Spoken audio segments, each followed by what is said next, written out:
ಎಲ್ಲರಿಗೂ ನಮಸ್ಕಾರ. ನಾನು ಮೊದಲಿಗೆ ಡಿಸ್ಕ್ಲೇಮರ್ ಕೊಡೋಕೆ ಇಷ್ಟಪಡ್ತೀನಿ. ನಾನು ಯಾವುದೇ ಸ್ಟಾಕ್ಸ್ನ ರೆಕಮೆಂಡ್ ಮಾಡ್ತಿಲ್ಲ, ಜಸ್ಟ್ ಇನ್ಫಾರ್ಮೇಷನ್ ಪರ್ಪಸ್ ಹೇಳ್ತಾ ಇದ್ದೀನಿ. ನೀವು ಫರ್ದರ್ ಸ್ಟಡಿ ಮಾಡಿ, ಅನಾಲಿಸಿಸ್ ಮಾಡಿ ಸ್ಟಾಕ್ಸ್ನ ಬೈ ಮತ್ತೆ ಸೆಲ್ ಮಾಡ್ಬೋದು, ಸ್ಟಾಕ್ಸ್ನ ಪಿಕ್ ಮಾಡ್ಬೋದು.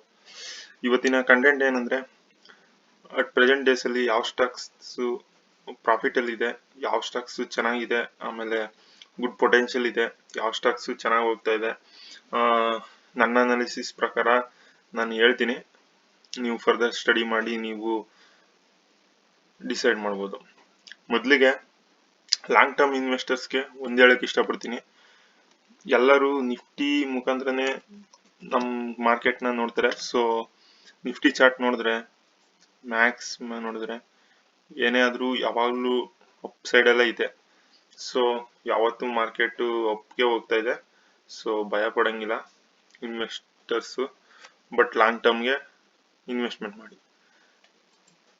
ಈ ಟೈಮಿಗೆ ಬಂದರೆ ಅಟ್ ಪ್ರೆಸೆಂಟ್ ನಾನು ಇಷ್ಟು ಲಿಸ್ಟ್ ಮಾಡಿದ್ದೀನಿ ಸ್ಟಾಕ್ಸ್ನ. PSU ಸ್ಟಾಕ್ಸ್, EV, ಪವರ್, ಆಮೇಲೆ EV ವೆಹಿಕಲ್ಲು ಮತ್ತು ಫ್ಯೂಚರ್ ಓರಿಯೆಂಟೆಡ್ ಸಮ್ 20 to 25 ಸ್ಟಾಕ್ಸ್ನ ನಾನು ಲಿಸ್ಟ್ ಮಾಡಿದ್ದೀನಿ. ನನ್ನ ಪ್ರಕಾರ ಇದು ಚೆನ್ನಾಗಿದೆ ಅಂತ ಅನಿಸುತ್ತೆ. ಸೊ ನೀವು ಫರ್ದರ್ ಸ್ಟಡಿ ಮಾಡಿ, ನಾನು ಒಂದೊಂದಾಗಿ ಎಕ್ಸ್ಪ್ಲೈನ್ ಮಾಡ್ತೀನಿ. ಮೊದಲಿಗೆ ಹೇಳೋದಾದ್ರೆ ಏನಂದರೆ, ಈಗ ಇರೋ ಗೌರ್ಮೆಂಟೇ ರೀಎಲೆಕ್ಟ್ ಆಗುತ್ತೆ. ಮೆಜಾರಿಟಿಲಿ ಬಂದರೆ ಈ ಸ್ಟಾಕ್ಸು ತುಂಬ ರ್ಯಾಲಿಲಿ ಬರುತ್ತೆ, PSU ಸ್ಟಾಕ್ಸು ಅಂತ ಹೇಳ್ತಾ ಇದ್ದಾರೆ. ಸೊ ಬೇಸ್ಡ್ ಆನ್ ನಾನು ಲಿಸ್ಟ್ ಮಾಡಿದ್ದೀನಿ. ಯಾವುದೇ ಗೌರ್ಮೆಂಟ್ ಬರಲಿ, ನೆಕ್ಸ್ಟ್ 25 ಇಯರ್ಸ್ ಅಂತೂ, ನೆಕ್ಸ್ಟ್ 25 ಇಯರ್ಸ್ ಇಲ್ಲದಿದ್ರು 15 ಇಯರ್ಸ್ ಅಂತೂ ತುಂಬ ಗ್ರೋತ್ ಇದೆ ಅಂತ ಹೇಳ್ತಾ ಇದ್ದಾರೆ. ಎನಿವೇ ಇಂಡಿಯಾ ಈಗ 5th ಇಂದ 3 ಬರುತ್ತೆ ಅಂತ ಹೇಳ್ತಾ ಇದ್ದಾರೆ. ಎನಿವೇ ಇದು ಗ್ರೋತಿಂಗ್ ಸ್ಟೇಜಲ್ಲಿದೆ. ಮತ್ತು ಇನ್ಫ್ರಾಸ್ಟ್ರಕ್ಚರ್, ಡಿಫೆನ್ಸ್, ಮತ್ತು railway, defence, infrastructure, semi conductor, ಇವು 4ಕ್ಕೂ ತುಂಬ ಪ್ರಿಯಾರಿಟಿ ಕೊಡ್ತಾ ಇದೆ ಅಟ್ ಪ್ರೆಸೆಂಟ್ ಗೌರ್ಮೆಂಟು. ಸೊ ಇದೇ ರೀಎಲೆಕ್ಟ್ ಆದರೆ ಇದರಲ್ಲಿ ತುಂಬ ರ್ಯಾಲಿ ಬರುತ್ತೆ ಅಂತ ಹೇಳ್ತಾ ಇದ್ದಾರೆ. ಸೊ ನಾನು ಅದ್ರ ಬೇಸ್ಡ್ ಆನ್ ಸಮ್ ಸ್ಟಾಕ್ಸ್ನ ಪಿಕ್ ಮಾಡಿದ್ದೀನಿ. ಸೊ ಒಂದೊಂದನ್ನು ಎಕ್ಸ್ಪ್ಲೈನ್ ಮಾಡ್ತಾ ಹೋಗ್ತೀನಿ. ನೀವು ಇನ್ನೂ ಕಾಂಪೌಂಡ್ ಇಂಟ್ರೆಸ್ಟ್ ಕ್ಯಾಲ್ಕುಲೇಟರ್ಸ್ ಬಗ್ಗೆ ಒಂದು ವಿಡಿಯೋ ಮಾಡಿದೆ, ಅದು ನೋಡ್ಕೊಳ್ಳಿ, ಹೆಂಗೆ ಪ್ರಾಫಿಟ್ ಎಷ್ಟಾಗುತ್ತೆ ಅಂತ ಕ್ಯಾಲ್ಕುಲೇಟ್ ಮಾಡ್ಕೊಳ್ಳೋಕ್ಕೆ. ಓಕೆ, ನಿಮ್ಗೆ ಏನಾದ್ರು ಡೌಟ್ ಇದ್ರೆ ಕಮೆಂಟ್ ಸೆಕ್ಷನಲ್ಲಿ ಕಮೆಂಟ್ ಮಾಡಿ, ಸಬ್ಸ್ಕ್ರೈಬ್ ಮಾಡಿ. ಓಕೆ, ಮೊದಲಿಗೆ ಬರೋದಾದರೆ ನಾನು PSU ಸ್ಟಾಕ್ಸ್ ಬಂದರೆ IRFC. ನಿಮ್ಗೆ ಹೆಂಗೆ ಅಂದರೆ, ಗೂಗಲಲ್ಲಿ ಹೋಗಿ IRFC ಅಂತ ಹೊಡೀರಿ. ಇದು ಮ್ಯಾಕ್ಸ್ 1 ಡೇ ಬಿಡಿ, 1 ಡೇ ಎಲ್ಲ ಲಾಂಗ್ ಟರ್ಮ್ಗೆ ಹೆಲ್ಪ್ ಆಗಲ್ಲ. ಸೊ ಮ್ಯಾಕ್ಸಿಮಮ್ ಚಾರ್ಟ್ ನೋಡಿ. ಇದು 2021 ಶುರುವಾಗಿದ್ದು, ಸೊ 2024 ಅಟ್ ಪ್ರೆಸೆಂಟ್ ಡೇಸ್ಗೆ 170 ರೂಪೀಸ್ ಇದೆ ಅಂದ್ಕೊಳ್ಳಿ. 20 ರೂಪೀಸ್ ಇತ್ತು, 170 ರೂಪೀಸ್ ಆಗಿದೆ. ಸೊ ಇದು ತುಂಬ ಗ್ರೋತ್ ಕೊಟ್ಟಿದೆ. ಎನಿವೇ 1 ಇಯರ್ ಕ್ಯಾಲ್ಕುಲೇಟ್ ಮಾಡಿ 457%. ನೀವು ಕ್ಯಾಲ್ಕುಲೇಟರ್ ಮಾಡಬೇಕಾದ್ರೆ 457 ಹಾಕಿದ್ರೆ ಎಷ್ಟು ಬರುತ್ತೆ ಅಂತ ನೀವು ಕಾಂಪೌಂಡ್ ಇಂಟ್ರೆಸ್ಟ್ ಕ್ಯಾಲ್ಕುಲೇಟರಲ್ಲಿ ಕ್ಯಾಲ್ಕುಲೇಟ್ ಮಾಡ್ಕೊಳ್ಳಿ, ಎಷ್ಟು ಇನ್ವೆಸ್ಟ್ಮೆಂಟ್ ಮಾಡಿದ್ರೆ ಎಷ್ಟು ಬರುತ್ತೆ ಅಂತ. ಎನಿವೇ 20 ರೂಪೀಸ್ 1 ಇಯರ್ಗೆ 500%, ಅಂದರೆ 1,000 ಹಾಕಿದ್ರೆ 5,000 ಆಗ್ತಿತ್ತು, 1 ಲಕ್ಷ ಹಾಕಿದ್ರೆ 5 ಲಕ್ಷ ಆಗ್ತಿತ್ತು 1 ಇಯರ್ಗೆ. ಓಕೆ, 5 ಇಯರ್ಸ್ಗೆ 619% ಇದೆ. 600% ಅಂದ್ರೂ ಚೆನ್ನಾಗಿದೆ. ಸೊ ಎನಿವೇ ಇಲ್ಲಿ ನೋಡಿ, ರೆಸಿಸ್ಟೆನ್ಸ್ ಲೆವೆಲ್ಗೆ ಹೋಗಿತ್ತು, ಪುನಃ ಎಗೇನ್ ಡೌನ್ ಆಗಿ ಪುನಃ ಎಗೇನ್ ಅಪ್ ಆಗಿದೆ. ಸೊ ರೀಎಲೆಕ್ಟ್ ಆದರೆ ಇದೇ ಗೌರ್ಮೆಂಟು.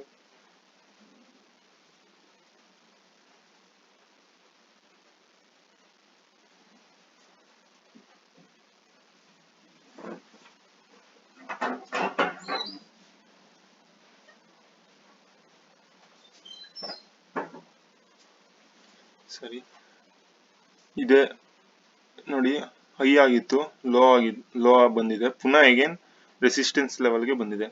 ಸೊ ಎನಿವೇ ಇನ್ನೊಂದು ಅಪ್ ಸರ್ಕ್ಯೂಟ್ ಕೊಟ್ರೆ ಎಗೇನ್ ಪ್ರಾಫಿಟ್ ಬಂದೇ ಬರುತ್ತೆ.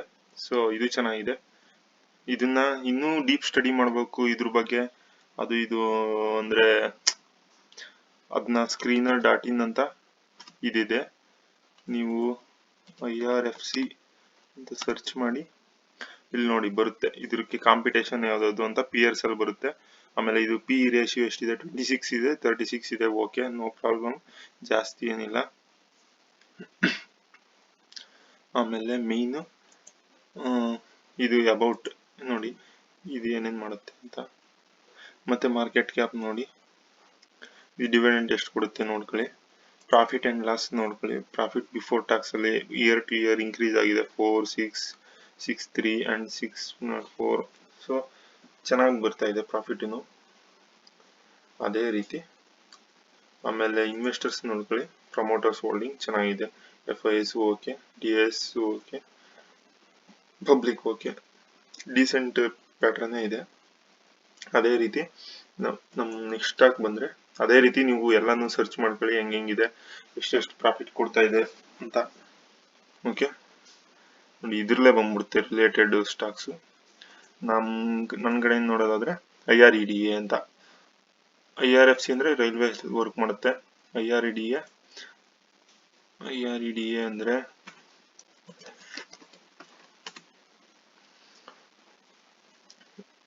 IREDA ಬಂದು 2023 ಸ್ಟಾರ್ಟ್ ಆಗಿರೋದು. ಆಗ 70 ರೂಪೀಸ್ ಇತ್ತು, ಈಗ 180 ರೂಪೀಸ್ ಆಗಿದೆ. ಸೊ ಇದು ಒಳ್ಳೆ ಗ್ರೋತ್ ಇದೆ. ಎನಿವೆ 5 ಇಯರ್ಸ್ ಇನ್ನೂ ಆಗಿಲ್ಲ, ಬಟ್ 195% ಕೊಟ್ಟಿದೆ.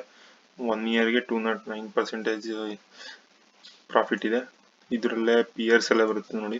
ಇದ್ರ ಕಾಂಪಿಟೇಟರ್ IREDA. ಇದು ಬಂದು ಏನ್ ಮಾಡುತ್ತೆ ಅಂದ್ರೆ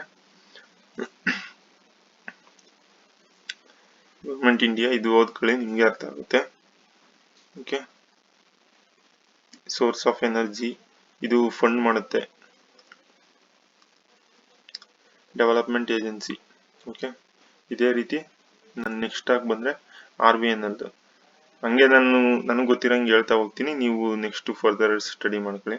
RVNL ಬಂದು ಅದು ಅಷ್ಟೇ ಕನ್ಸ್ಟ್ರಕ್ಷನ್, ರೈಲ್ವೆ ಕನ್ಸ್ಟ್ರಕ್ಷನ್ ಮಾಡುತ್ತೆ. ಟಿಟಾಗರ್ ಅಷ್ಟೇ. HUDCO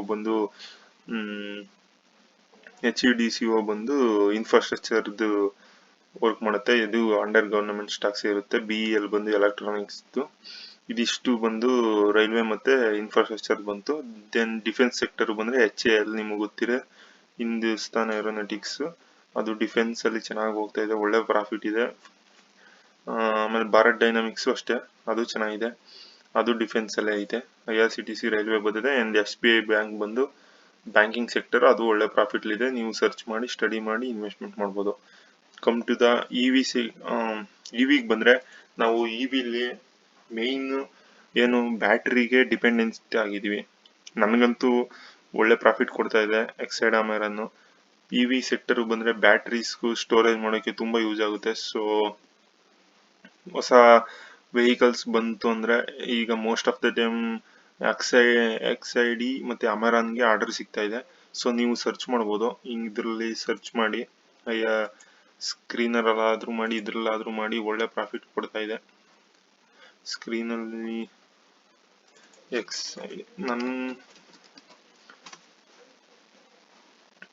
ನೋಡಿ 1 ಇಯರ್ಗೆ ಮಾಡಿದ್ರೆ 131% ಪ್ರಾಫಿಟ್ ಇದೆ. ಸೊ ನನ್ನ ಪ್ರಕಾರ ಬ್ಯಾಟ್ರಿ ಸೆಕ್ಟರ್, EV ಸೆಕ್ಟರ್ ಅಲ್ಲಿ ಬ್ಯಾಟ್ರಿ ಡಿಪೆಂಡೆನ್ಸಿ ಇರೋದ್ರಿಂದ ಎಕ್ಸೈಡ್ ಮತ್ತೆ ಅಮೆರಾನ್ ನಾನು ಪ್ರಿಫರ್ ಮಾಡ್ತೀನಿ. ಅಂಡ್ ಪವರ್ ಸೆಕ್ಟರ್ ಬಂದ್ರೆ ನಾನು ಮೇನ್ ಏನಂದ್ರೆ ಫಸ್ಟ್ ನನಗೆ ಯಾವುದು ಅಟ್ ಪ್ರೆಸೆಂಟ್ ಅಲ್ಲಿ ಪೀಕ್ ಅಲ್ಲಿ ಹೋಗ್ತಿದೆ ಸೆಕ್ಟರ್ಸ್ ನೋಡ್ತೀವಿ. ಸೆಕ್ಟರ್ ನೋಡಿದ್ರೆ ಸೆಕ್ಟರ್ ಒಳಗಡೆ ನಾನು ಸಮ್ ಸ್ಟಾಕ್ಸ್ ನ ಪಿಕ್ ಮಾಡ್ತೀನಿ. ಸೊ ಅದ್ರ ಬೇಸ್ಡ್ ಆನ್ ನಾನು ಇವೆಲ್ಲ ಸ್ಟಾಕ್ಸ್ ನ ಪಿಕ್ ಮಾಡಿದ್ದೀನಿ. ನನಗೆ ಮೇನ್ ಆಗಿ ಪವರ್ ಸೆಕ್ಟರ್ ಮತ್ತೆ ಈಗ ಅಟ್ ಪ್ರೆಸೆಂಟ್ ಅಲ್ಲಿ ಸೋಲಾರ್ ಸೆಕ್ಟರ್, ಪವರ್ ಸೆಕ್ಟರ್ ಇವೆರಡೂ ತುಂಬಾ ಪೀಕ್ ಅದಿದೆ ಅಂತ ಅನ್ಸುತ್ತೆ. ಮತ್ತೆ EV ಬೂಮಿಂಗ್ ಆಗುತ್ತೆ ಅಂತ ಅನ್ಸುತ್ತೆ. ಅಂಡ್ ರೈಲ್ವೆ ಕನ್ಸ್ಟ್ರಕ್ಷನ್ಸ್ ಮತ್ತೆ ಗವರ್ನಮೆಂಟ್ ಅದಕ್ಕೆ ಡಿಫೆನ್ಸ್ಗೆ ಮತ್ತೆ ಕನ್ಸ್ಟ್ರಕ್ಷನ್, ರೈಲ್ವೆ ಕನ್ಸ್ಟ್ರಕ್ಷನ್, ರೋಡ್ ಕನ್ಸ್ಟ್ರಕ್ಷನ್ಸ್ಗೆ ಇಂಪಾರ್ಟೆನ್ಸ್ ಕೊಡ್ತಿರೋದ್ರಿಂದ ಆ ಸ್ಟಾಕ್ಸ್ ಬೂಮಿಂಗ್ ಆಗುತ್ತೆ ಅಂತ ಅನ್ಸುತ್ತೆ. ಸೊ ಅದ್ರ ಬೇಸ್ಡ್ ನಾನು ಈ ಸ್ಟಾಕ್ಸ್ ನ ಲಿಸ್ಟ್ ಮಾಡಿದೀನಿ. ಅದೇ EV ಬ್ಯಾಟರೀಸ್ ಬಂದ್ರೆ ಎಕ್ಸೈಡ್ ಮತ್ತೆ ಅಮೆರಾನ್ ತುಂಬಾ ಚೆನ್ನಾಗಿ ಹೋಗ್ತಿದೆ ಅಂತ ಅನ್ಸುತ್ತೆ. ಪವರ್ ಸೆಕ್ಟರ್ ಬಂದ್ರೆ Tata power, Adani power. Tata power ಚೆನ್ನಾಗಿದೆ, ಅದಾನಿ ಪವರ್ ಒಳ್ಳೆ ಪ್ರಾಫಿಟ್ ಕೊಟ್ಟಿದೆ. ಬಟ್ ಏನಂದ್ರೆ Adani group some times issue ಬಂದಾಗ ಡೌನ್ ಆಗುತ್ತೆ. ಸೊ ನೋಡಿ ಅನಲೈಸ್ ಮಾಡಿ ಇನ್ವೆಸ್ಟ್ಮೆಂಟ್ ಮಾಡಿ. ಅದೇ ಪವರ್ ಸೆಕ್ಟರಲ್ಲಿ ವ್ಯಾರನ್ ರಿನ್ಯೂವೇಬಲ್ಸ್ ಅಂತ ನೋಡ್ಬೋದು. ನಾನು ಸ್ಟಾಕ್ಸ್ನ ಕವರ್ ಮಾಡಿದ್ದೀನಿ ಇಲ್ಲೇ. ಹೌ ಟು ಕ್ರೋರ್ ಅಂತ 1 lakh to 1 crore in just 5 years ಅಂತ KPI ಗ್ರೀನ್ ಎನರ್ಜಿ ಮತ್ತೆ ವ್ಯಾರನ್ ರಿನ್ಯೂವೇಬಲ್ ಟೆಕ್ನಾಲಜೀಸ್ ಅಂತ ಈ ವಿಡಿಯೋದಲ್ಲಿದೆ. ಅದೇನಂದ್ರೆ ಇವೆರಡು ತುಂಬಾ ಪೀಕ್ ಇದೆ. ಮೀನ್ಸ್ 2 rupees ಇಂದ 2000 rupees ಹೋಗಿದೆ ವ್ಯಾರನ್ ರಿನ್ಯೂವೇಬಲ್. KPI ಗ್ರೀನ್ ಎನರ್ಜಿನೂ ಅಷ್ಟೇ ತುಂಬಾ ಪೀಕಲ್ಲಿದೆ. ಅವೆರಡು ನೀವು ಸ್ಟಡಿ ಮಾಡಿ ಇದು ಮಾಡ್ಬೋದು. KPI ಎನರ್ಜಿನೂ ಅಷ್ಟೇ.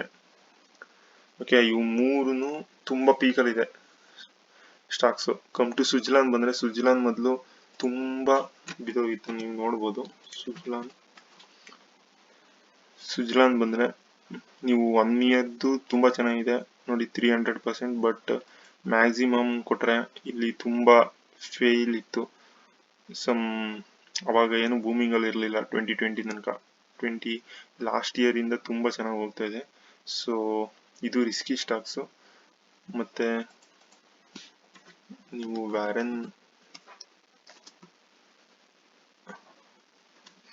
ರಿನ್ಯೂವೇಬಲ್ ನೋಡಿದೀರಾ?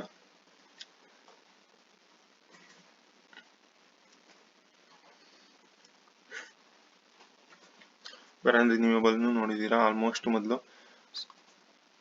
ನೋಡಿ ಹೆಂಗ್ ಕೊಟ್ಟಿದೆ ಅಂದ್ರೆ, ಜಸ್ಟ್ 10 rupees 100 rupees ಇದ್ದದ್ದು 2020 2 rupees 10 rupees ಇತ್ತು, 2000 ಹೊಂಟೋಗಿದೆ. KPI ಗ್ರೀನು ಅಷ್ಟೇ, KPI ಎನರ್ಜಿನೂ ಅಷ್ಟೇ. ಸ್ವಿಟ್ಜರ್ಲ್ಯಾಂಡ್ ಬಂದು ಈಗ ಚೆನ್ನಾಗಿ ಹೋಗ್ತಾ ಇದೆ. ಇದು ಟಾಪ್ ವಿಂಡ್ ಸೆಕ್ಟರ್ ಮೇಲೆ ವರ್ಕ್ ಮಾಡುತ್ತೆ ಸ್ವಿಟ್ಜರ್ಲ್ಯಾಂಡ್. ಈ Waaree renewable, KPI green, KPI energy ಇವೆಲ್ಲ ಸೋಲಾರ್ ಪವರ್ ಮೇಲೆ, ಇದು ವಿಂಡ್ ಪವರ್ ಮೇಲೆ ವರ್ಕ್ ಮಾಡುತ್ತೆ. ರತನ್ ಇಂಡಿಯಾನು ಅಷ್ಟೇ ಪವರ್ ಸೆಕ್ಟರ್. ಬಟ್ ಇದು ಪೆನಿ ಸ್ಟಾಕ್ಸ್. ನೀವು ಸ್ಕ್ರೀನರಲ್ಲಿ ಅನಲೈಸಿಸ್ ಮಾಡಿ ಮತ್ತೆ ಸ್ಟಾಕ್ನ ಫುಲ್ ಅನಲೈಸ್ ಮಾಡಿ ಇನ್ವೆಸ್ಟ್ಮೆಂಟ್ ಮಾಡಿ. ಸ್ವಿಟ್ಜರ್ಲ್ಯಾಂಡ್ ಅಂತೂ ಟಾಪ್ ವರ್ಲ್ಡ್ ಅಲ್ಲಿ, ಇಂಡಿಯಾದಲ್ಲಿ ಟಾಪ್ ವಿಂಡ್ ಕಂಪ್ನಿ. ಸೊ ನೋಡಿ ಸ್ಟಡಿ ಮಾಡಿ. ಇದಿಷ್ಟು risky stocks. Okay, come to EV vehicle ಅಂದ್ರೆ ಟಾಟಾ ಮೋಟಾರ್ ಈಗ ಸ್ವಲ್ಪ ಬಿದ್ದಿದೆ, ಬಟ್ ಇಲ್ಲಿವರೆಗೂ ಚೆನ್ನಾಗಿ ಪರ್ಫಾರ್ಮ್ ಆಗ್ತಾ ಇತ್ತು. ಸೊ ಇದೊಂದು ಸೆಲೆಕ್ಟ್ ಮಾಡ್ಕೊಂಡಿದ್ದೀನಿ. ಫ್ಯೂಚರ್ಗೆ ಬಂದ್ರೆ ಜಿಯೋ ಫೈನಾನ್ಸ್ ಈಗ ಹೊಸದಾಗಿ ಬ್ರೋಕರ್ಸ್ನೆಲ್ಲ ಮೀನ್ಸ್ ಬ್ರೋಕರ್ಗೆ ಎಂಟ್ರಿ ಕೊಡುತ್ತೆ ಅಂತ ಹೇಳ್ತಾ ಇದ್ದಾರೆ. ಮತ್ತೆ ಹೊಸ ಫ್ಯೂಚರ್ ಬಿಸ್ನೆಸ್ನ ಅಡಾಪ್ಟ್ ಮಾಡ್ಕೊತಾ ಇದೆ ಅಂತ ಹೇಳ್ತಾ ಇದ್ದಾರೆ. So Jio finance anyway backup ಚೆನ್ನಾಗಿದೆ, ಅಂಬಾನಿ ಅವ್ರದ್ದು. ಸೊ ಅದೊಂದು ಪಿಕ್ ಮಾಡಿದ್ದೀನಿ. ಅದು 300-400 rupees ಇದೆ. ಸೊ ಅದು ಚೆನ್ನಾಗಿ ಹೋಗ್ಬೋದು ಅಂತ. ಟಾಟಾ ಇನ್ವೆಸ್ಟ್ಮೆಂಟ್ ಅದು ತುಂಬಾ ರ್ಯಾಲಿ ಇತ್ತು, ಈಗ ನಾರ್ಮಲ್ ಆಗಿ ಟ್ರೇಡ್ ಆಗ್ತಿದೆ. ಸೊ ಇದೊಂದು ಪಿಕ್ ಮಾಡಿದ್ದೀನಿ. ಇದೆಲ್ಲ ಸೆಕೆಂಡ್ ಪ್ರಿಯಾರಿಟಿ, ನೀವು ಬೇಕು ಅಂದ್ರೆ ಸ್ಟಡಿ ಮಾಡ್ಬೋದು. ಫಸ್ಟ್ ನಾನು ಇದಿಷ್ಟು ಸ್ಟಾಕ್ಸ್ನ ನನ್ನ ರಾಡಾರಲ್ಲಿ ಇಟ್ಟು ಅಬ್ಸರ್ವ್ ಮಾಡ್ತಾ ಇರ್ತೀನಿ.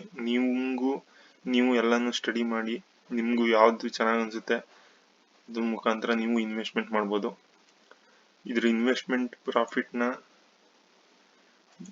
ಕ್ಯಾಲ್ಕುಲೇಟ್ ಮಾಡಬೇಕು ಅಂದ್ರೆ ಕಾಂಪೌಂಡ್ ಇಂಟ್ರೆಸ್ಟ್ ಹೋಗಿ ಎಷ್ಟೆಷ್ಟು ಆಗುತ್ತೆ, ಎಷ್ಟೆಷ್ಟು ವರ್ಷ ಇಟ್ಟರೆ ಮತ್ತೆ ಎಷ್ಟು ಪರ್ಸೆಂಟೇಜ್ ಆದರೆ ಅಂತ ನೀವೇ ನೋಡ್ಕೋಬಹುದು. ಎನಿವೇ ಎಲ್ಲ ಸ್ಟಾಕ್ಸು ಈಗ ಚೆನ್ನಾಗಿ ಪರ್ಫಾರ್ಮ್ ಮಾಡ್ತಾ ಇದೆ. ಇದೆಲ್ಲ ಹೀಗೆ ಮುಂದುವರೆದ್ರೆ ಒಳ್ಳೆ ಪ್ರಾಫಿಟ್ ಬರುತ್ತೆ. ಸೊ ನೋಡಿ ಇನ್ವೆಸ್ಟ್ಮೆಂಟ್ ಮಾಡಿ. ನಿಮ್ಗೆ ಯಾವ್ದಾದ್ರು ಸ್ಟಾಕ್ಸ್ ಬಗ್ಗೆ ಇನ್ಫಾರ್ಮೇಶನ್ ಮತ್ತೆ ಏನಾದರೂ ಕಮೆಂಟ್ಸ್ ಇದ್ರೆ ಕಮೆಂಟ್ ಸೆಕ್ಷನ್ ಅಲ್ಲಿ ಕಮೆಂಟ್ ಮಾಡಿ. ಸಬ್ಸ್ಕ್ರೈಬ್ ಆಗಿಲ್ಲ ಅಂದ್ರೆ ಸಬ್ಸ್ಕ್ರೈಬ್ ಆಗಿ. ನಿಮ್ದೇನೇ ಅನಿಸಿಕೆ ಇದ್ರು ಕಮೆಂಟ್ ಸೆಕ್ಷನ್ ಅಲ್ಲಿ ಹೇಳಿ. Yes, thank you all.